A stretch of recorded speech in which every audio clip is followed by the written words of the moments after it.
Bismillahirrahmanirrahim. Assalamualaikum warahmatullahi wabarakatuh. Saya Sri Raya Kuru dengan NIM S1S1222079. Pada kesempatan kali ini, untuk tugas mata kuliah komputer visi, saya akan menjelaskan salah satu paper mengenai computer vision, di mana subjek utamanya di sini mengenai deteksi objek. Jadi di sini ada salah satu paper dengan judul Pembuatan Aplikasi Deteksi Objek Menggunakan TensorFlow Object Detection API dengan memanfaatkan SSD MobileNet V2 sebagai model pra-terlatih. Paper ini ditulis oleh Priski Ratna Ningtyas, Agus Sumin, dan Setia Wirawan. Baik, pada abstraknya di sini deteksi objek merupakan salah satu teknik untuk menemukan objek dalam gambar atau video. Salah satu metode untuk membuat deteksi objek adalah menggunakan TensorFlow Object Detection API. Metode tersebut menyediakan model pra-terlatih yang dapat dimanfaatkan dalam pembuatan aplikasi deteksi objek. Model yang digunakan dalam penelitian ini adalah SSD MobileNet V2. Model tersebut dapat melakukan deteksi objek dengan menghasilkan akurasi dan area terdeteksi untuk keberadaan setiap kategori objek pada suatu gambar. Oleh karena itu, penelitian ini akan membuat aplikasi deteksi objek dengan memanfaatkan metode tersebut. Penelitian ini bertujuan untuk membuat aplikasi deteksi objek menggunakan TensorFlow Object Detection API dengan memanfaatkan SSD MobileNet V2 sebagai model pra-terlatih dalam penerapan ilmu deep learning. Aplikasi diharapkan dapat melakukan deteksi dan mengatur akurasi objek, yaitu kamera, headphone, laptop, dan mouse melalui input gambar. Dataset yang digunakan dibuat dengan mengumpulkan sebanyak 500 gambar dengan membagi menjadi 3 bagian, yaitu train set, validation set, dan test set, dengan masing-masing perbandingan sebesar 70% banding 20% banding 10%. Pelatihan dilakukan dengan bantuan Google Research Collaboratory sebagai virtual machine. Penelitian ini menggunakan Python 3.6.8 sebagai bahasa pemrograman dan memakai Baik, pada pendahuluannya, di sini belajar adalah proses merubah tingkah laku individu sebagai hasil dari pengalamannya dalam berinteraksi dengan lingkungan. Belajar bukan hanya sekedar menghafal, melainkan suatu proses mental yang terjadi dalam diri seseorang. Nah, di sini komputer memiliki cara belajar yang berbeda, tidak sama seperti manusia. Salah satu proses pembelajaran mesin yaitu supervised learning. Supervised learning ini pembelajaran terarah dan terawasi, di mana pembelajaran dengan mengajarkan model neural network pengetahuan. Tipe pembelajaran tersebut menyediakan data input dan output dalam proses pembelajarannya.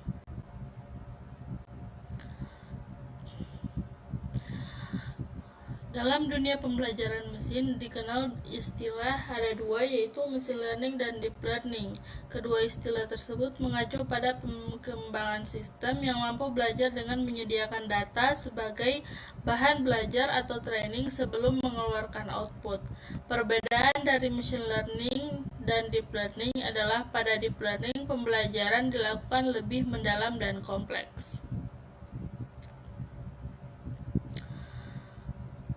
Kemudian, pengembangan lebih jauh dikenal dengan istilah computer vision yang mengajarkan bagaimana komputer dapat melihat. Mesin diharapkan mampu untuk mengekstrak informasi dari data berupa gambar untuk menyelesaikan tugas tertentu. Salah satu teknik computer vision adalah dalam hal pendeteksi objek. Deteksi objek adalah teknik computer vision untuk dapat melakukan contoh objek dalam gambar atau video. Algoritma yang digunakan dalam mendeteksi objek memanfaatkan pembelajaran mesin mendalam untuk dapat menghasilkan hasil yang baik. Salah satu metodenya itu menggunakan TensorFlow Object Detection API yang menyediakan berbagai model pra-terlatih. Model pra-terlatih yang dapat digunakan dalam pembuatan deteksi objek yaitu model SSD MobileNet V2. Model tersebut dapat melakukan deteksi objek dengan menghasilkan akurasi dan area terdeteksi untuk keberadaan setiap kategori objek pada suatu gambar. Model ini menghasilkan akurasi untuk keberadaan setiap kategori objek.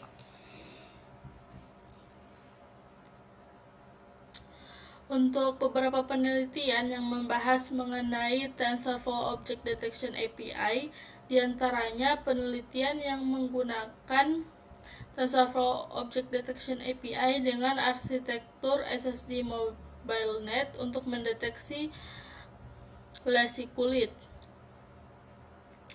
Penelitian tersebut dilakukan lokalisasi objek untuk mendeteksi lesi kulit menggunakan model SSD MobileNet pada ISIC 2018 sebagai data pelatihan dan pengujian dataset. Untuk mengevaluasi kinerja deteksi, proses deteksi dilakukan dengan menggunakan dua metode yang berbeda, yaitu aplikasi ponsel real-time dari kamera Android Galaxy S6 dan Jupyter Notebook dari TensorFlow Object Detection Application Program Interface atau API. Selanjutnya, penelitian yang merupakan metode baru untuk mendeteksi tindakan yang terkait dengan kesehatan manusia atau HHRA dari urutan video menggunakan kamera Android. Penelitian ini menggunakan dua pendekatan, yaitu model SSD MobileNet dan Faster RCNN ResNet. Pendekatan yang diusulkan dievaluasi pada dataset NTU-RGB plus D yang dikenal sebagai dataset pengakuan tindakan 3D yang dapat diakses publik terbesar saat ini. Dataset yang telah dibagi menjadi dataset pelatihan dan pengujian. Kualitas deteksi skor kepercayaan total atau total MAP untuk semua kelas tindakan adalah 95,8% berdasarkan pada model SSD MobileNet dan 93,8% berdasarkan pada model Faster RCNN ResNet. Kemudian untuk penelitian yang merupakan penelitian tradisional dengan metode tradisional dalam machine learning untuk mendeteksi lampu lalu lintas dan klasifikasi dari metode deteksi objek pembelajaran dalam dengan keberhasilan membangun jaringan saraf convolutional neural network yang merupakan komponen dari deep learning, di mana makalah ini menyajikan pendekatan deep learning untuk mendeteksi dan lampu lalu lintas dengan membandingkan dua model deteksi objek dan dengan mengevaluasi fleksibilitas TensorFlow Object Detection ini untuk menyelesaikan masalah secara real time. Dan penelitian-penelitian lain dalam paper ini. Kemudian di sini ada citra digital, pemrosesan dan citra digital merupakan suatu matriks di mana indeks baris dan kolomnya menyatakan suatu titik pada citra tersebut dan elemen matriksnya yang disebut sebagai elemen gambar atau piksel menyertakan tingkat keabuan pada titik tersebut. Untuk sebuah citra digital, setiap piksel memiliki nilai integer yakni gray level dengan menunjukkan amplitudo atau intensitas dari piksel tersebut. Citra merupakan fungsi dari dua dimensi yang kedua variabelnya yaitu nilai amplitudo dan koordinatnya merupakan nilai integer. Machine learning Istilah machine learning pertama kali didefinisikan oleh Arthur Samuel di tahun 1959, di mana machine learning ini adalah suatu bidang ilmu komputer yang memberikan kemampuan pembelajaran pada komputer untuk mengetahui sesuatu tanpa pemrograman yang jelas. Machine learning dapat didefinisikan sebagai metode komputasi berdasarkan pengalaman untuk meningkatkan performa atau membuat prediksi yang akurat. Definisi pengalaman di sini ialah informasi sebelumnya yang telah tersedia dan bisa dijadikan data pembelajaran. Kemudian deep learning yaitu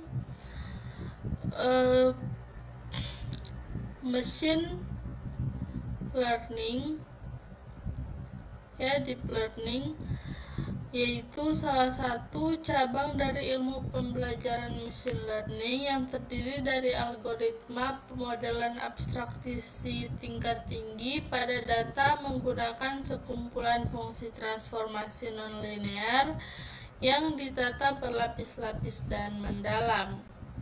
Teknik dan algoritma dalam pembelajaran dapat digunakan baik untuk kebutuhan pembelajaran terarah atau supervised learning dan pembelajaran tidak terarah atau unsupervised learning, serta semi terarah atau semi supervised learning.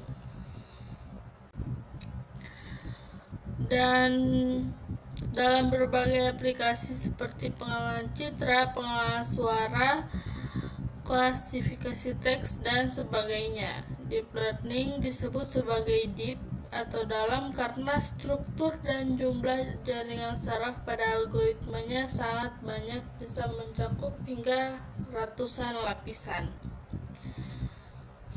Kemudian computer vision adalah suatu proses transformasi atau pengubahan dari data yang berasal dari kamera, video, maupun foto atau gambar ke dalam sebuah hasil keputusan ataupun sebuah prestasi yang baru, di mana hasil dari kegiatan transformasi tersebut memiliki kepentingan untuk mencapai suatu tujuan.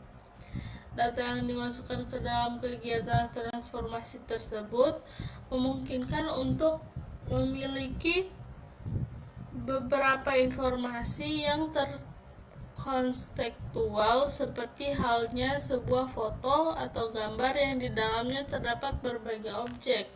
Dengan demikian akan didapatkan keputusan-keputusan yang akan diambil pada gambar, misalnya berupa adakah telapak tangan seseorang pada gambar tersebut, atau siapa sajakah orang yang terdapat pada foto tersebut, ataupun perubahan dalam presentasi yang baru seperti perubahan gambar menjadi grayscale atau juga pemotongan objek pada gambar.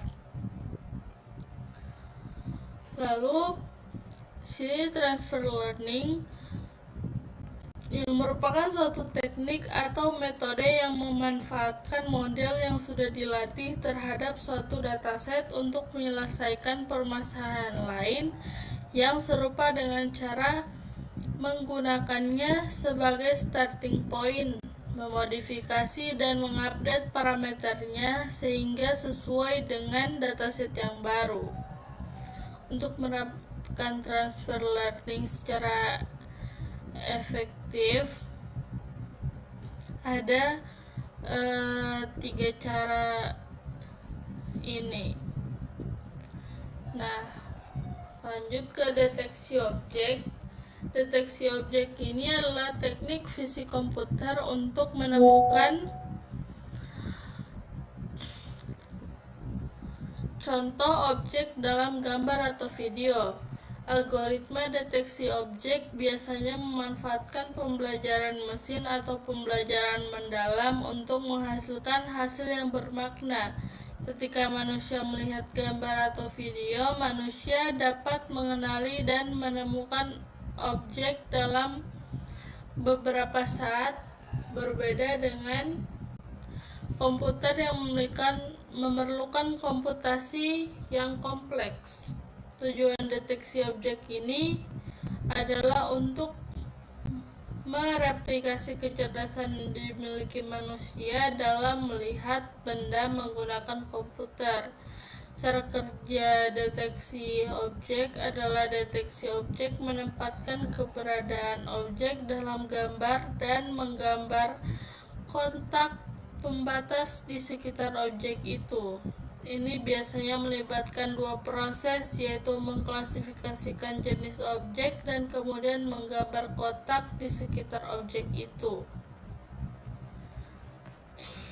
Kemudian untuk metode penelitian yang digunakan dalam penelitian ini, yang pertama ada persiapan yang terdiri dari 3 tahap, yaitu mengidentifikasi masalah, studi pusaka, dan analisa kebutuhan. Kemudian pengembangan model deteksi objek, di sini ada pengolahan data dan pengembangan model arsitektur. Lalu pembuatan aplikasi, perancangan aplikasi, pengkodean aplikasi, dan uji coba aplikasi.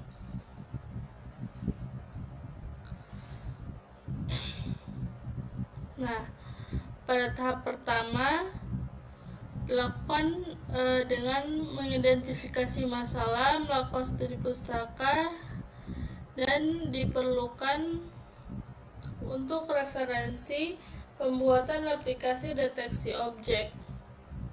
Kemudian pada tahap pengembangan dilakukan pengembangan dalam bentuk model aplikasi deteksi objek. Tahap ini berisi pengolahan data, pengembangan arsitektur, dan pelatihan data.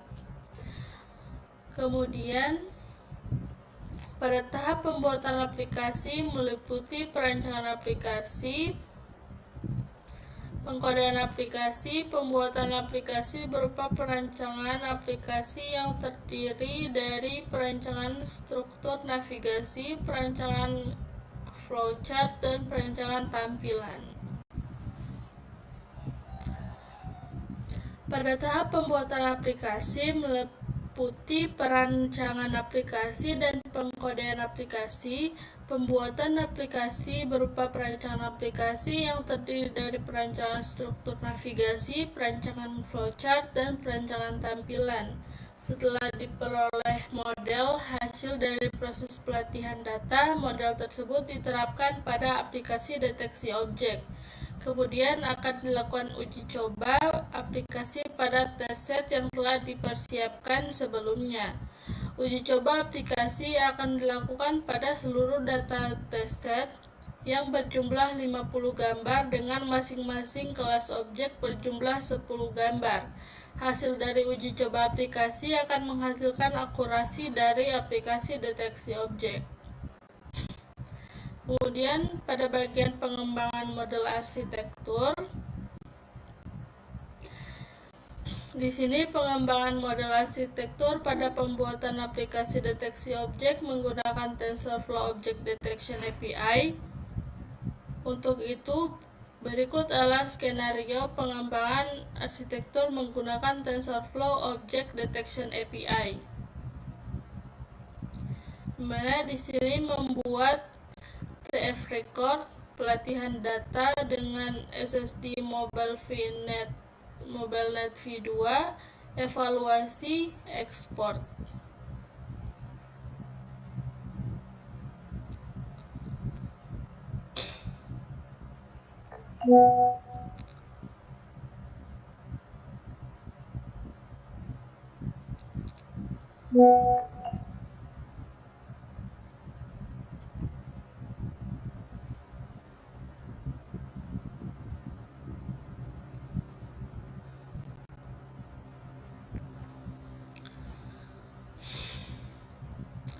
Kemudian membuat TF record.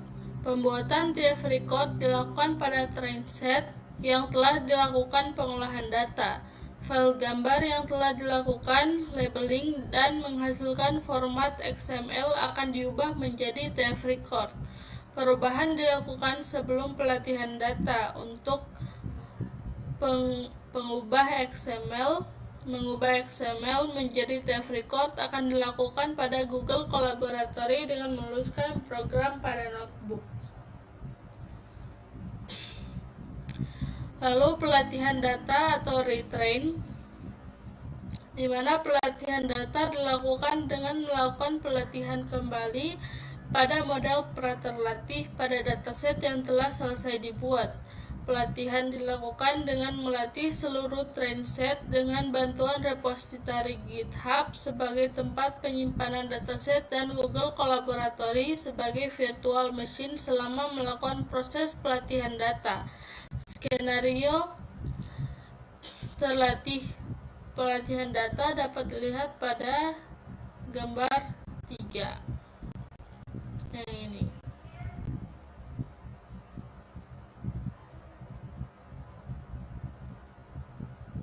Pelatihan data dilakukan dengan menginput file TF Record yang akan digunakan. Setelah itu, seluruh data yang diperlukan akan tersimpan ke dalam file repositori GitHub. Untuk memanggil file tersebut, dilakukan pemanggilan bersamaan dengan konfigurasi hiperparameter. Pada konfigurasi hiperparameter ditentukan jumlah steps untuk pelatihan data dan pemanggilan model praterlatih. Selanjutnya dilakukan input file TF Record agar dapat dilakukan pelatihan. Proses pelatihan akan memanfaatkan fasilitas GPU yang tersedia pada Google Colaboratory. Hasil pelatihan akan dapat diekspor untuk diterapkan pada aplikasi. Pada penelitian kali ini, model praterlatih yang dipilih adalah model SSD Mobile VNet 2. Model tersebut terdapat pada TensorFlow Object Detection API. Pemanggilan akan dilakukan pada model SSD Mobile NetV2 Coco. Berikut merupakan skenario pengembangan model secara sederhana pada gambar 4. Nah, di sini untuk skenario pelatihan data ada konfigurasi parameter, kemudian input TF Record, kemudian proses pelatihan dengan GPU dan kemudian diekspor.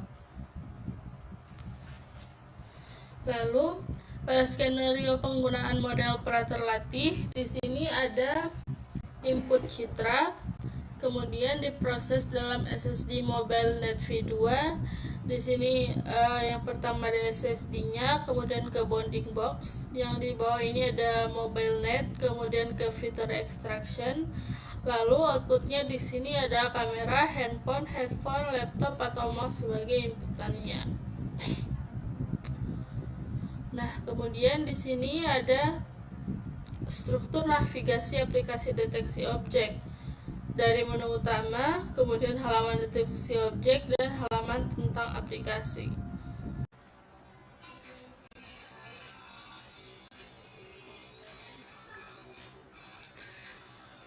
Pada tahap evaluasi model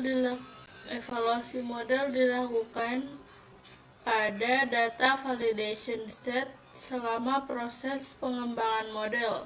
Evaluasi bertujuan untuk menemukan parameter yang tepat, sehingga tahap ini dilakukan secara berulang sehingga menemukan parameter yang tepat dalam proses pembuatan model. Evaluasi akan dilakukan pada 100 gambar pada validation set. Kemudian ekspor. Apabila parameter yang tepat telah ditemukan dan model telah dapat dibuat, maka model tersebut akan diekspor dan disimpan menjadi file protobuf atau .pb dan label map atau .pbtxt yang nantinya akan digunakan pada pembuatan aplikasi pendeteksi objek. Kemudian perancangan struktur navigasi aplikasi.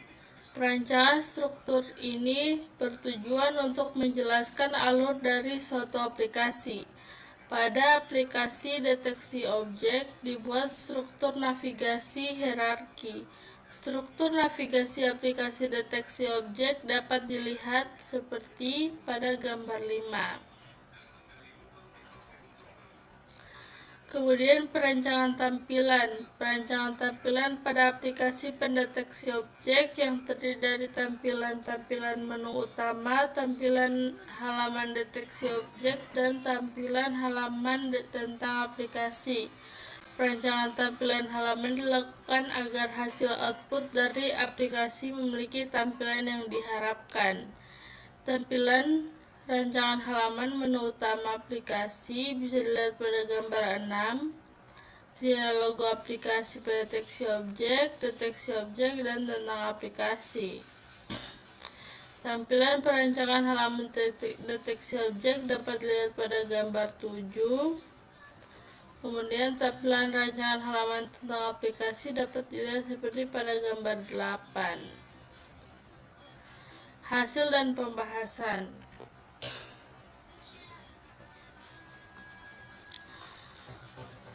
Setelah dilakukan perancangan, kemudian dilakukan proses pembuatan aplikasi hingga selesai. Untuk penjalanan aplikasi ini dengan membuka Python IDLE, kemudian menuju direktori penyimpanan file Python aplikasi deteksi objek.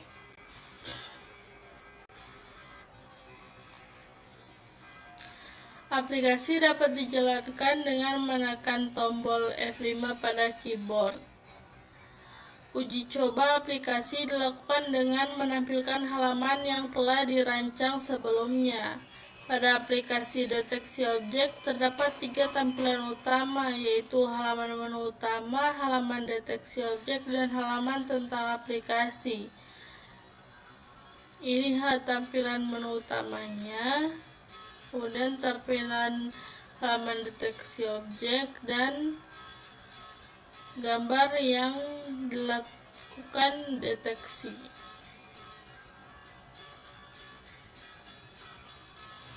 Nah, untuk hasil pengujian aplikasi deteksi objek, di sini kamera terdeteksi benar dengan rata-rata akurasi 99%. Kemudian headphone rata-rata akurasi 89,1%. Lalu headphone 89,1%. Laptop rata-rata akurasi 89,1%. Kemudian mouse 98,8% dengan rata-rata akurasi keberhasilan pendeteksian yaitu 93,02%.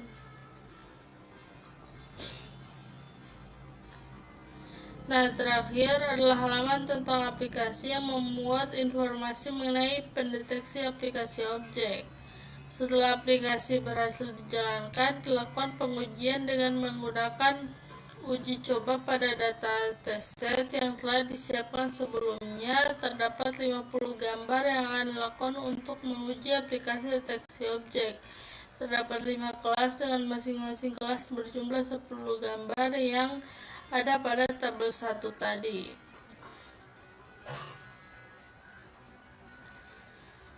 Nah, berdasarkan penelitian yang telah dilakukan, berhasil dibuat aplikasi untuk mendeteksi objek dengan menggunakan TensorFlow Object Detection API dengan memanfaatkan SSD MobileNet V2 sebagai model praterlatih. Program dapat mendeteksi 5 kategori kelas objek, yaitu kamera, handphone, laptop, dan mouse. Aplikasi dapat menampilkan tingkat pengukuran akurasi masing-masing objek. Hasil pengujian yang dilakukan pada 50 testset dengan jumlah masing-masing kelas objek adalah 10 gambar.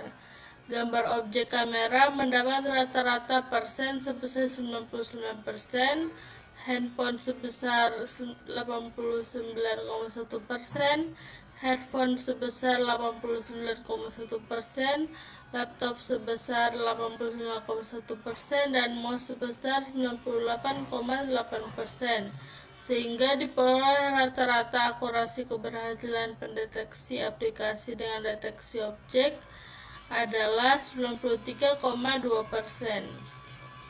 Aplikasi ini dapat dikembangkan dengan menggunakan metode lain yang serupa. Pengembangan diharapkan dapat membuat aplikasi dapat mendeteksi lebih dari satu objek dalam satu gambar. Selain itu, dapat dilakukan penambahan fitur real-time image processing dan pengembangan aplikasi yang dapat dijalankan pada berbagai platform seperti pada Android maupun website.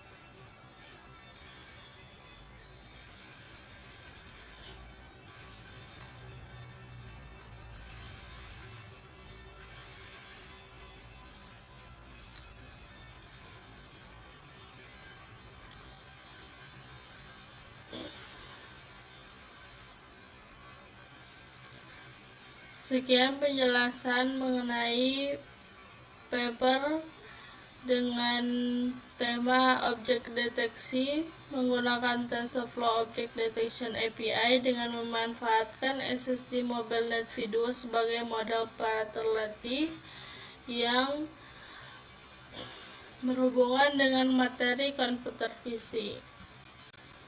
Terima kasih. Wassalamualaikum warahmatullahi wabarakatuh.